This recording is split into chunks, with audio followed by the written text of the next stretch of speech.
कि कश्मीरियों के दिमाग से निकाल दीजिए कि 370 कोई चीज है, ये दफन हो चुकी है। हमारा 5 अगस्त का एजेंडा था, कोई 370 नहीं मिलेगा, कोई 35 नहीं मिलेगा, सिर्फ स्टेटहुड मिलेगा। 35 कोई चीज है, अब एक ही चीज है जो सेंटर ने देना है, वो स्टेटहुड देना है। चले, उसके लिए कौन रोक रहा है? अगर उमर अब्दुल्ला साहब वो सिग्नेचर करने घर घर जाते हैं तो मैं साथ चलूंगा, लेकिन अब वो अपनी बात से मुकर गए। उन्होंने 15 अगस्त की स्पीच में कहा था कि मैं स्टेटहुड के लिए सिग्नेचर करने जाऊंगा, तो मैं लीडर ऑफ अपोजिशन भी साथ चलूंगा, लेकिन वो मुकर गए, वो रुक गए। यही तो हमारा एजेंडा था। नहीं, हम खरीदेंगे किसको? हमें खरीदने की आवश्यकता ही नहीं। अगर उनकी मुर्गी हमारे आंगन में अंडे देने आएगी तो हम क्यों मारेंगे उस मुर्गी को? नेशनल कॉन्फ्रेंस ने इस इलेक्शन को पोलराइज कर दिया on the name of religion, on the name of religion, क्षेत्र के नाम पे और धर्म के नाम पे। नेशनल कॉन्फ्रेंस ने एमएलएज को कंसोलिडेट करने की कोशिश की। विशेषकर कश्मीर में एक समुदाय के केवल मुस्लिम धर्म से वाबस्तगी रखने वाले एमएलएज हैं, उनको धर्म के नाम पे जुटाने की कोशिश की, और कुछ जम्मू में इन्होंने रीजन के नाम पे जुटाने की कोशिश की।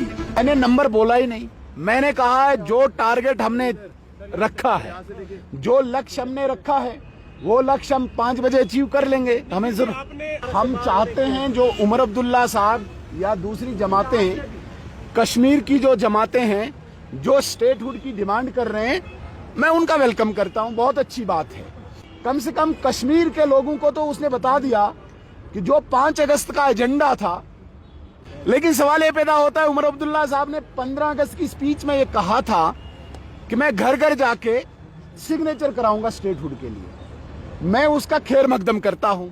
कह रहे हैं ना कि बीजेपी की सरकार अगर यहाँ पर बनेगी फिर स्टेटहुड मिलेगा, तब तक स्टेटहुड नहीं मिलेगा। नहीं, बीजेपी की सरकार के अलावा ही स्टेटहुड मिलेगा, मैं बड़े दावे के साथ आपको कहता हूँ। क्या आपने उन इंडिपेंडेंट कैंडिडेट्स का अप्रोच किया था? नहीं, बिल्कुल नहीं, हम क्यों अप्रोच करेंगे। Thank you.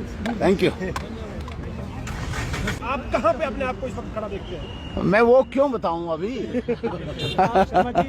Sajjad Ghani loan साहब की उनको पूछिए, लेकिन हमें जो लक्ष्य, हमें जो टारगेट है वो अचीव करने। मैं सबको कहूंगा, 1:30 बजा है, 2 घंटे और इंतजार कीजिए।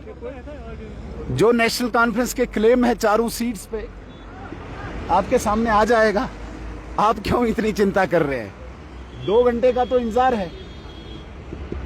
जो नेशनल कॉन्फ्रेंस अपने एमएलएज के साथ बार्गेनिंग कर रही हो, जो जमात कुरान लेके अपने एमएलएज के घर पूरी रात बैठी हो, क्या आप अपने कैंडिडेट को वोट दीजिए।